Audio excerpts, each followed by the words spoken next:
17 September 2022 ଦିନ ଶନିବାର। କନ୍ୟା ଏକ ଦିନ, ଭାଦ୍ରବ 26 ଦିନ, କୃଷ୍ଣପକ୍ଷ ସପ୍ତମୀ ତିଥି, ନକ୍ଷତ୍ର ରୋହିଣୀ। ଆଜିର ଚନ୍ଦ୍ର ରାଶି ହେଉଛି ବୃଷ। ବୃଷ, ସିଂହ ଓ କନ୍ୟା ରାଶିର ଘାତବାର। ଆଜି ହେଉଛି କନ୍ୟା ସଂକ୍ରାନ୍ତି, ବିଶ୍ୱକର୍ମା ପୂଜା ଏବଂ ମୂଳାଷ୍ଟମୀ। ଆଜିର ଅମୃତ କାଳର ସମୟ ହେଉଛି ସକାଳ 10:13 ଆରମ୍ଭ ହୋଇ ଦିନବେଳା 1:29 ଏବଂ ପୁଣି ରାତ୍ର 8:45 ଆରମ୍ଭ ହୋଇ ରାତ୍ର 11:05। ରାହୁ କାଳର ସମୟ ହେଉଛି ସକାଳ 9:11 ଆରମ୍ଭ ହୋଇ ସକାଳ 10:43। ଆଜିର ସୂର୍ଯ୍ୟ ଉଦୟର ସମୟ ସକାଳ 5:34 ଏବଂ ସୂର୍ଯ୍ୟ ଅସ୍ତର ସମୟ ସନ୍ଧ୍ୟା 5:48। କନ୍ୟା ସଂକ୍ରାନ୍ତି, ବିଶ୍ୱକର୍ମା ପୂଜା ଏହି ବିଷୟରେ ଯଦି ବିବରଣୀ ଜାଣିବାକୁ ଚାହୁଁଛନ୍ତି ଓ ଏହାର ଶୁଭ ମୁହୂର୍ତ୍ତ ବିଷୟରେ ଜାଣିବାକୁ ଚାହୁଁଛନ୍ତି ତାହେଲେ ଡେସ୍କ୍ରିପସନ୍ରେ ଏହାର ଲିଙ୍କ ଦେଇଦେବି। ଆପଣ ସେଠିକୁ ଯାଇକି କ୍ଲିକ୍ କରି ଶୁଭ ମୁହୂର୍ତ୍ତ ଓ ଅମୃତକାଳର ସମୟ, ଅଭିଜିତ ସମୟ ଜାଣିପାରିବେ। ଯଦି ଆପଣଙ୍କର କାର୍ଯ୍ୟରେ ହାନି, ଧନରେ ହାନି ହେଉଛି ତାହେଲେ ଶନିବାର ଦିନ କରନ୍ତୁ ଶନିଙ୍କ ଉପାୟ। ତା ଆଗରୁ ଜାଣି ନିଅନ୍ତୁ ଆଜିର ରାଶିଫଳ ମେଷ ରାଶିରୁ ମୀନ ରାଶି ପର୍ଯ୍ୟନ୍ତ।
शनिवार दिन तंबा पात्र रे शिवलिंग उपरे जल चढ़ातु।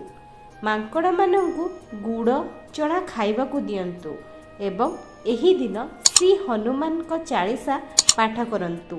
एही तीनोटी उपाय करंतु, कार्य हानि धनरे हानि थिबा बाधा दूर हेबो। एहीपरि छोट छोट भिडियोर विवरणी पाइबा पाई आम चैनल को सब्सक्राइब करंतु। रेड कलर बेल आइकन को क्लिक करंतु। धन्यवाद।